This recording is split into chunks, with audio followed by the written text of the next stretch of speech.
Hello, my name is Kat Riley. I'm 33 years old. I live in Philadelphia, Pennsylvania. I work for an environmental consulting firm. And in 2022, I went to law school for one day. So it all began in 2021. I had a friend who had been studying for the LSAT for a few years. I remember looking in her practice book one day and saying to myself, I can never do this. Well, 4 years later, when she finally got into law school, I said to myself, I can do this. Even though over the prior couple of years, I'd thought here and there about my interest in law, but my decision literally happened in a split second. It was like I decided, and then the next day, I bought the LSAT trainer and started studying immediately. It became a part-time job for me. I was literally studying 5 hours a day for 5 months. This was all while I was working my 9-to-5 job too. I took the time practice tests, everything. At the time, I was in the process of moving from Florida to New Jersey for my job, and I told myself, if I get a good score on the LSAT, I'm gonna apply to Pace School of Law, which is up in White Plains, New York. And I'm only going to apply to Pace because number one, it was relatively close to where I was moving. And number two, it was at the time the best law school in the nation for environmental law. So if I don't get a good score and I don't get into Pace, then I just won't go to law school. So yeah, I was planning on doing law school part-time and working full-time. Ugh. So, lo and behold, I got a pretty good score on the LSAT. Even better, I got into Pace School of Law. I remember the month before classes started, they sent all incoming students an online course led by a Harvard professor that we had to take prior to orientation. That course busted my ass because we had a lot of readings too, like entire cases. I was coming in fresh. I had done some contract negotiating in my previous job, but this was entirely different. I also didn't do too well in my high school American politics course, which is another story. 3 hours later. So fast forward to orientation. It lasted 2 days. It happened on a Tuesday and a Thursday. I remember some students talking about cold calling and how common it was, especially for first-year students.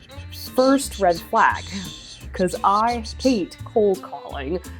Also, I was one of the only part-time students, and I had Saturday classes, meaning I would have had to give up all of my Saturdays for the next 4 years. Second red flag. My first class was on that Saturday, and I remember sitting in my classroom listening to my professor tell stories about his second year out of law school. And he was saying, when I was an associate in my second year, I developed a heart condition which sent me to the hospital for a good while.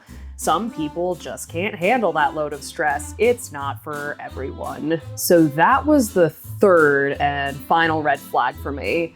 And I remember driving my 45-minute commute home, and when I got home, something snapped in my brain, and I asked myself, is this really for me?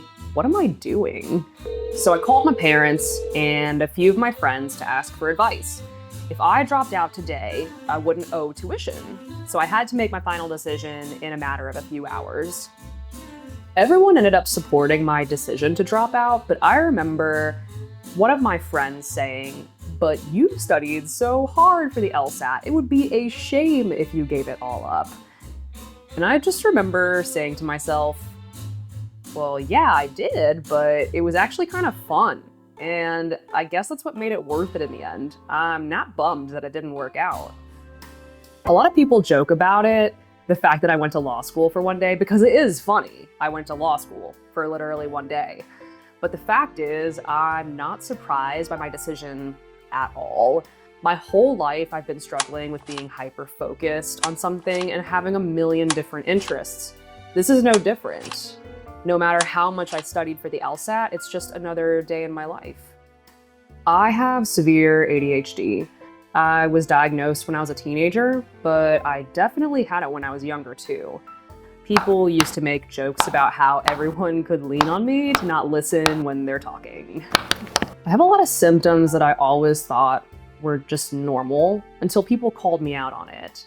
So I can barely remember shit, I excessively talk, and never get to the point. I keep millions of to-do lists everywhere only to lose track of them, talking to someone and losing focus mid-sentence. The hyperactivity and impulsivity is probably by far the worst of it. I have phases of impulse buying where I'm like, I'll read one review, and if it's good, I'll buy it. But I'll just end up seeing the 5-star rating, not even read it, and then instantly buy it. There's also never a moment when I'm not moving some part of my body. From the moment I wake up to the moment I go to sleep, I'm either readjusting my body, shaking my leg, rubbing my fingers together, or my go-to classic, playing with my hair. Oh, it's comforting, but also I actually play with my hair to focus, and I shed a lot because of it. Cooking also really helps me focus a lot too. Even with all these negative symptoms I suffer from with ADHD, I think my ability to hyper-focus on something, knowing that I won't finish it and will just move on to the next thing, is a gift. It's my superpower. I see the world differently because of it. I see my life as a ticking clock. I only have so many hours, minutes, and seconds to live. What am I gonna do with that life? It allows me to have a million different interests and to pursue as many as I can before I die.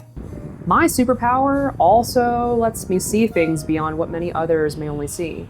When I'm out in nature, just like my millions of interests, I can see a million different things.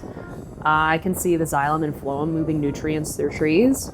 I can see nuclear fusion creating light from our sun. I can see the chlorophyll converting that sunlight to food for every plant surrounding me. I can literally feel the earth breathe. I'm interested in biology, psychology, astrophysics, art, windsurfing, renewable energy, and then the list literally goes on forever. I guess that's why I have 2 master's degrees. So I didn't end up going back to law school after that one day. I ended up going back to school, though, for something different because I found a new interest in filmmaking. But after this program is done, I've been thinking about going back to law school and trying again. But we shall see.